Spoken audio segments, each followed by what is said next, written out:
Maliya Hatina marketing yard ખાતે કેન્દ્ર શરૂ।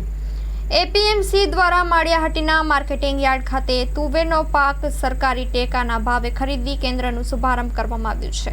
તાલુકાના ખેડૂતોને પોતાના મહામૂલા પાકનો પોષરક્ષક ભાવ મળી રહે તે માટે સરકાર દ્વારા દર વર્ષની જેમ કેન્દ્ર શરૂ થતા ખેડૂતોમાં ખુશી જોવા મળી રહી છે। Story report by Pratap Sisodiya, Maliyahatina. આજરોજ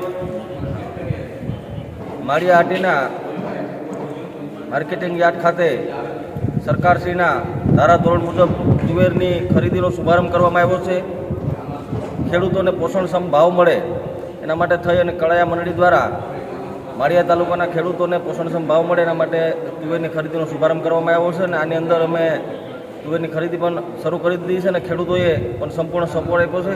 અને તાલુકા ભાજપના સર્વે આગેવાનો, તાલુકા પંચાયતના પ્રમુખ શ્રી દિલીપભાઈ સિસોદિયા, જિલ્લા કારોબારીના ચેરમેન શ્રી દિલીપભાઈ સિસોદિયા, અમારા ભાજપના વરિષ્ઠ આગેવાન મુડુભાઈ અમીરસિંહ બાપુ જેવા વગેરે આગેવાનો ઉપસ્થિત રહ્યા હતા અને તુવેરની ખરીદીનો શુભારંભ કરવામાં આવ્યો હતો।